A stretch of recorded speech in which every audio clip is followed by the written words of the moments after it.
Un camino de investigación o corriente de pensamiento tiene su fuente originaria en una problemática o cuestionamiento específico. Entre el desarrollo inquisitivo propio del curso de la investigación y el cuestionamiento que le da origen, se establece una relación dialéctica o recursiva. El curso de la investigación se deriva de la problemática y la problemática se transforma y enriquece en la medida del desarrollo inquisitivo. A su vez, la problemática enriquecida incide de nuevo en el devenir de la investigación. Es lo que ha ocurrido con el devenir de la epistemología interpretativa. Una problemática inicial originó una primera etapa de investigación y enseñanza, la cual sirvió de plataforma de cuestionamiento y enriquecimiento de la problemática inicial, hasta que, unos años más tarde, se reformuló dicha problemática inicial para dar lugar a una segunda problemática o cuestionamiento. Esta última, a su vez, dio lugar a una segunda etapa de la epistemología interpretativa.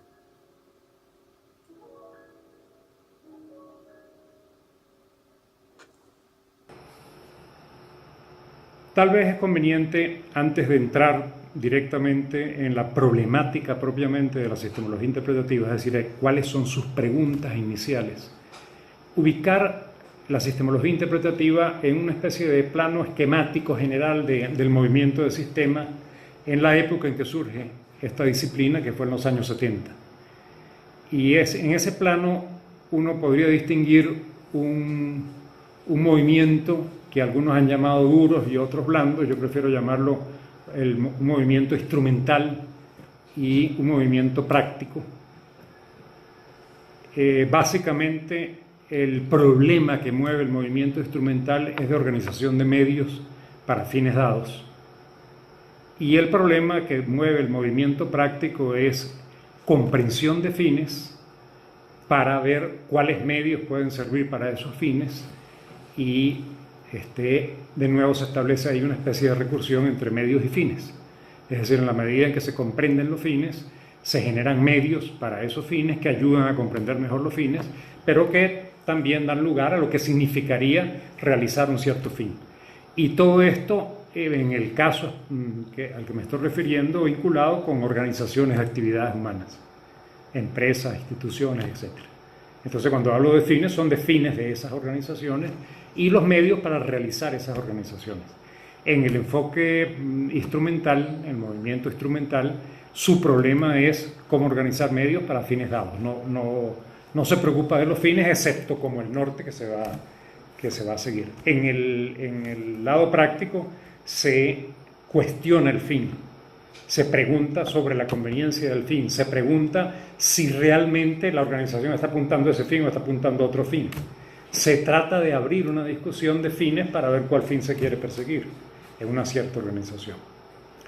Bueno, ya eso que estoy aclarando en relación con los dos movimientos, con los dos enfoques, ya le imprime un cierto tinte a las preguntas específicas de la epistemología interpretativa. Porque esas preguntas tienen que ver en general con lo que en ese momento era el movimiento de sistemas, lo que se había hecho en materia de sistemas, y un poco más en particular con el enfoque práctico. El enfoque práctico también podríamos llamarlo enfoque interpretativo, porque al tratar de comprender fines, eso involucra una tarea de interpretación de fines, en particular de cuáles posibles fines está apuntando la organización con sus actividades. La epistemología interpretativa, en primer lugar, descubre que el enfoque de sistemas tiene una gran debilidad, y es que a pesar de que está partiendo de una cierta intuición, de una idea básica que vamos a llamar enfoque de sistemas, no fundamenta esa idea básica. La idea básica de un enfoque de sistemas es que las cosas, los fenómenos, son todos. Y esos todos trascienden la reunión de las partes, pero también trascienden el en sí, lo que voy a llamar el en sí de la cosa. Es decir, que el todo que constituye ese proyector es más que la suma de las partes, no es explicable solamente en términos de la reunión de sus partes, pero además no es explicable en términos de sí mismo, porque aislado completamente de cualquier otra cosa, él no tiene sentido. El enfoque de sistemas acusa a lo que sería el contrario del enfoque de sistemas, que lo vamos a llamar reduccionismo, por razones obvias, de reducir, es decir, de reducir los fenómenos y las cosas tanto a la mera reunión de sus partes como al en sí. Obviamente la reducción al en sí es primaria, muchas veces invisible, con respecto a la reducción de conjunto de partes. Porque quien va a estudiar y quien va a pensar algo de manera reduccionista, ya lo está pensando reduciéndolo a su en sí, a lo que es el en sí mismo, y lo está reduciendo después en la fase de análisis a la reunión de las partes. Decía que a pesar de ser esa la intuición repetida muchas veces en ese momento en las diferentes escritos y formas de pensar el movimiento de sistemas, no hay realmente una teoría que dé cuenta de cómo es posible que el todo trascienda la reunión de las partes. Y por otra parte, cómo es posible el conocimiento del todo que trascienda la reunión de las partes. La pregunta de cómo es posible que el todo trascienda la reunión de las partes es lo que podemos llamar la pregunta ontológica, porque la ontología, que es una subdisciplina de la filosofía, se ocupa de la condición de la realidad, de la condición del ser de las cosas. Entonces, si estamos diciendo que cualquier cosa, cualquier fenómeno es un todo, que tal cosa, que trasciende la reunión de las partes, estamos diciendo algo acerca del ser de cualquier cosa. Por tanto, estamos haciendo un juicio ontológico. Y el problema de la posibilidad del conocimiento, porque queremos finalmente tener conocimientos de las cosas en su condición de todo, es un problema epistemológico, porque así se llama tradicionalmente en la filosofía lo que se ocupa del problema del conocimiento. Por eso es que hablaba hace un momento de una ontoepistemología. Y llamo ontoepistemología porque, como vamos a ver a lo largo de las charlas, en este caso hay una relación muy íntima entre la ontología y la epistemología. Una relación que ya podemos intuir, porque cuando estamos pensando en que el todo trasciende a la reunión de las partes es porque tenemos ya el interés de estudiar el todo y no como reunión de las partes. Entonces hay una íntima relación entre ambas. Ante esa falla, ante esa ausencia dentro del movimiento de sistemas de una ontoepistemología, entonces la sistemología interpretativa se plantea, bueno, vamos a tratar de desarrollar una ontoepistemología, porque si sistema se quiere erigir como una ciencia, esa ciencia sin una base de su intuición fundamental, de su idea fundamental, pues se viene abajo, no tiene base. Había otro problema adicional que se conecta con el otro, vinculado ya con la corriente práctica o interpretativa. Y ese era un problema que resulta de una observación que es muy nuestra, muy latinoamericana, probablemente muy de sociedades llamadas el tercer mundo o subdesarrolladas. Pero especialmente lo observábamos muy fuerte en Venezuela, yo estoy convencido de que en otros países latinoamericanos también. Y es lo que llamamos esquizofrenia institucional. Y la observación vinculada con la esquizofrenia institucional consiste en lo siguiente, y eso ustedes deben verlo todos los días, en este momento y desde hace mucho tiempo. Las personas que dirigen las instituciones, las personas que son representantes de las instituciones, los políticos, hablan de las instituciones diciendo lo que son las instituciones de una manera que tiene muy poquito que ver con lo que son las instituciones. En este momento, por ejemplo, en Venezuela, la gente que defiende el gobierno pinta unas instituciones gubernamentales que están en el paraíso, y la gente que está en la oposición pinta unas instituciones gubernamentales que están en el infierno, y probablemente no están en ninguno de los lados, pero por un lado va el discurso y por otro lado va lo que, si uno empieza a pensar qué es lo que realmente hace esa institución, encuentra o podría encontrar. Es decir, el excelentísimo hospital universitario que hace tal y tal cosa, uno va a buscar y no hace eso, hace otras cosas. Bueno, ¿qué es lo que hace? ¿Qué papel juega para la sociedad? La universidad, en boca de sus autoridades, es una cosa del otro mundo. Bueno, ¿qué hace del otro mundo y qué realmente está haciendo en comparación con lo que se dice que hace? Entonces hay una especie de separación, de partición, de esquizo. La palabra esquizofrenia, que significa en la psicología personalidad dividida, viene de ahí.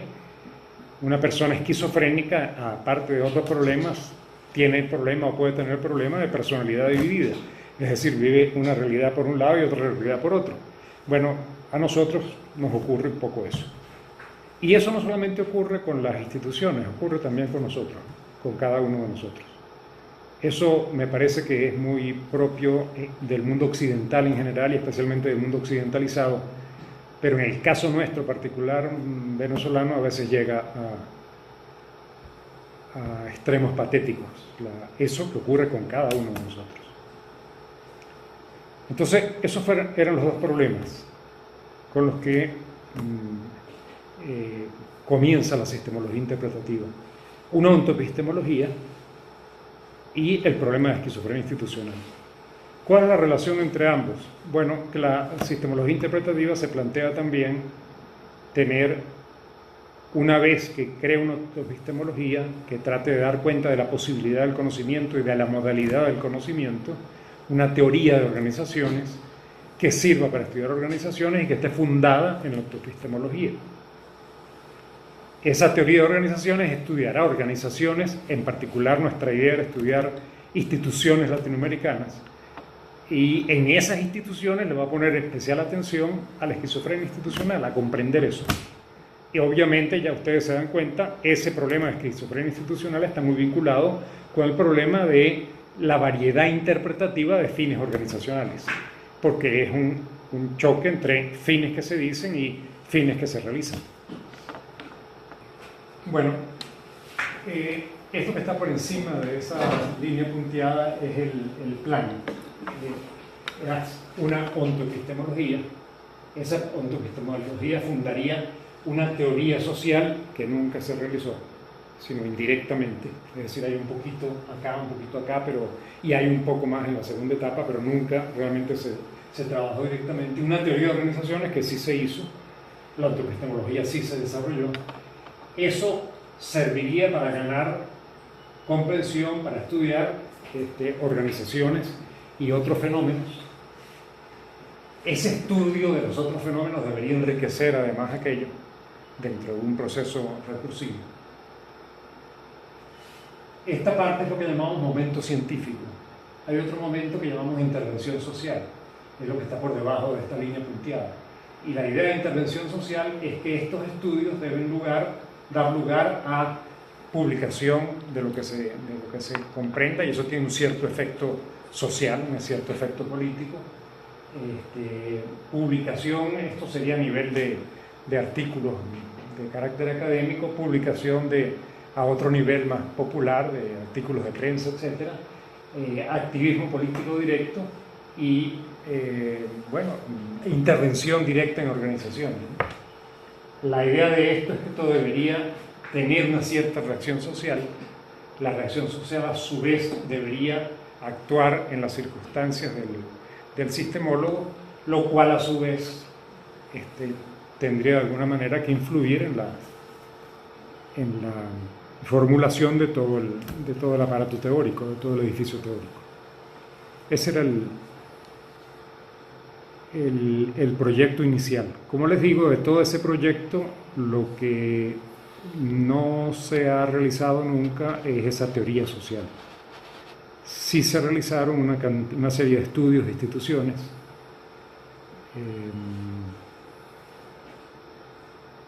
esos estudios de instituciones pues de alguna manera tuvieron un efecto en lo demás y tuvieron un efecto en lo que vamos a llamar segunda etapa un poquito más adelante.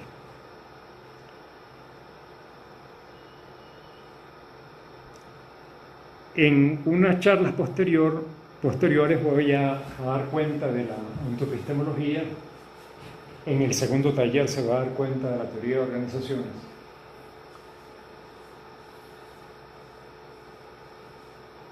Vamos ahorita para terminar de narrar el camino de la epistemología interpretativa, vamos a suponer que ya pasamos por eso para llegar a la problemática segunda. Para ello me hace falta explicar algo vinculado con lo que básicamente se comprende como un estudio interpretativo, como un estudio sistémico interpretativo derivado de la ontoepistemología y también de la teoría de organizaciones. Y básicamente un estudio sistémico interpretativo podría representarse con esa lámina. Lo que se hace es tratar de estudiar, supongamos que sea una organización, podría ser otro fenómeno social, se trata de entender la organización desde diferentes contextos interpretativos. Y en cada contexto interpretativo se arroja una interpretación, por lo menos, de la organización. Un contexto interpretativo es un modo de ver las cosas que hace ver aquello que se está viendo de una cierta manera. Aquello que vemos depende de un contexto interpretativo y una organización, la universidad, lo que tenemos cada uno de nosotros que estamos aquí, que entendemos como universidad, seguramente es bastante diferente. Son interpretaciones de universidad que dependen de contextos interpretativos. Lo que hacemos con un estudio interpretativo es poner de manifiesto el contexto interpretativo, qué es lo que hay allí, producir una interpretación y hacerlo con varios y armar una discusión. Eso es básicamente lo que se hace con un estudio sistémico interpretativo. Ahora, digo esto porque eso dio lugar a un problema. Y el problema se puede representar muy bien con un cuadro de Escher, del pintor holandés Escher, que se llama Este otro mundo. Esa discusión, ese debate, uno lo podría entender como un debate de perspectivas. Sí, hay una perspectiva de un lado, hay otra perspectiva del otro lado. Cada perspectiva mira un aspecto de eso que está viendo, de la organización o de la persona o de lo que sea. Y el debate trata de armar una serie de perspectivas, trata de discutirlas. Eso que están ustedes viendo aquí, ven que esta es una perspectiva, aquella que está es otra perspectiva y esta es otra perspectiva de aparentemente lo mismo. Pero lo interesante de la pintura es que todas las perspectivas se arman en una perspectiva. Por eso podríamos entenderlo como una perspectiva de perspectiva. La pregunta que surgió es ¿qué hace posible la perspectiva de perspectivas? Aquí en el dibujo pues lo hace posible que el pintor creó un espacio cúbico y cuadró las perspectivas en paredes y techos y pisos. Pero ya fuera de la metáfora pictórica que esto representa, ¿qué hace posible que realicemos un estudio de la universidad y que podamos entender la universidad como una fábrica de profesionales para el desarrollo bajo una cierta perspectiva con su contexto interpretativo, o como un centro de generación de conocimientos para la humanidad, otra perspectiva con otro contexto interpretativo, o como un lugar, por ejemplo, para entretener a los jóvenes de manera tal que no echen mucha broma en la calle? Otra diferente perspectiva. ¿Qué permite que en este momento, yo que lo estoy diciendo, o el investigador que está investigando esto, pueda pensar las diferentes perspectivas y armarlas en un debate?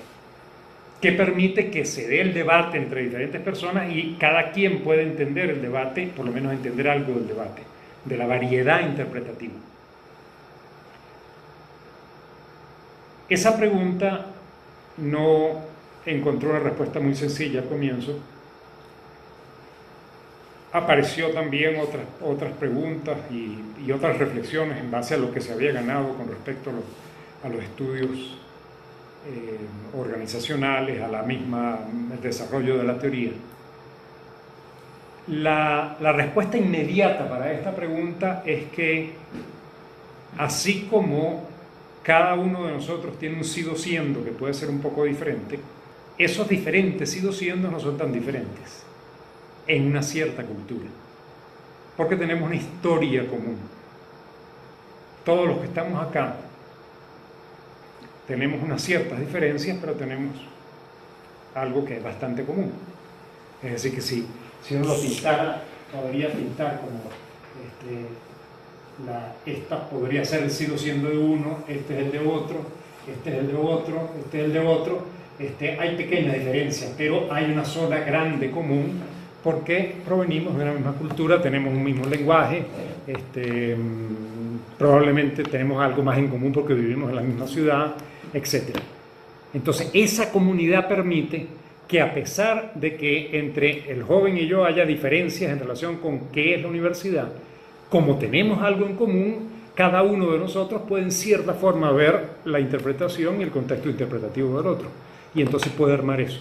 Ahora, eso significa que entonces un estudio sistémico interpretativo tiene que comprender históricamente cómo devienen los contextos interpretativos, cómo llegaron a ser esos contextos interpretativos.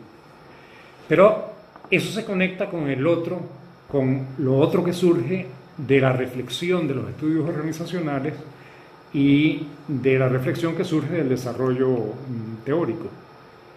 Y es que, al preguntarse qué es lo que hay detrás de esa idea de querer estudiar las cosas como todos, de ver las cosas como todos, encontramos que lo que está detrás de eso es encontrar el sentido de las cosas.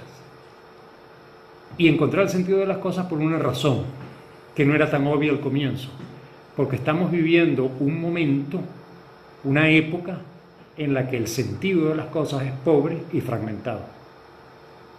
Es decir, encontramos que no tenemos capacidad, no podemos dar cuenta del sentido de cada cosa que ocurre, y el sentido de cada cosa que nos ocurre en la vida está muy desvinculado de otras cosas que nos ocurren en la misma vida. En un libro reciente que escribí, donde se da cuenta en buena medida de la segunda etapa de la sistemología, el libro lo comienzo con la anécdota de una tesista, y es una anécdota real, que con la que estaba trabajando una vez guiando su tesis. Comenzó a llover y a mí se me ocurrió preguntarle si sabía por qué llovía. Y la persona se sorprendió mucho con la pregunta y nunca había pensado eso. Y la lluvia es un fenómeno cotidiano. Y nosotros no queremos pensar el sentido de la lluvia porque resulta que los científicos deben saber eso, pero nosotros no. En otras culturas la lluvia tiene un sentido. Ese sentido de la lluvia es mitológico generalmente. Es un sentido que tiene que ver con los dioses, que tiene que ver con el acontecer en general, que puede ser no científico, pero que tiene sentido y que está conectado con el sentido de otras cosas, con el sentido de la muerte, con el matrimonio, etc. Nuestra cultura es particularmente pobre en relación con el sentido. Y esa pobreza, de nuevo, ocurre en sociedades occidentalizadas como la nuestra y en general en Occidente. Es decir, en esa segunda etapa, o al inicio de esa segunda etapa, descubrimos o formulamos la hipótesis de que estamos viviendo una situación de pobreza de sentido y de fragmentación de sentido, que afecta todo en la vida y que es un problema mayor que muchos otros problemas. Pero que además, para poder comprender cómo es que vivimos esa situación, tenemos que comprenderlo históricamente. Es decir, que tenemos que comprender cómo llegó a ocurrir que en el presente el sentido de las cosas sea tan pobre y tan fragmentado. Y eso da lugar entonces a la segunda etapa. La segunda etapa lo que trata es de responder esas preguntas.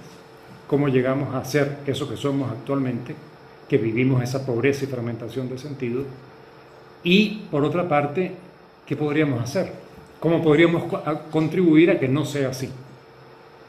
Eso da lugar entonces, por una parte, a una investigación que llamamos histórica ontológica de cómo llegó a ocurrir esto, y por otra parte, algún tipo de acción que pueda ayudar en la recuperación del sentido holístico del acontecer. Y en esa segunda parte que estoy mencionando, pues ahí apareció el proyecto de educación de la sistemología interpretativa y la escuela Paideia, de la cual ustedes tal vez hayan oído hablar.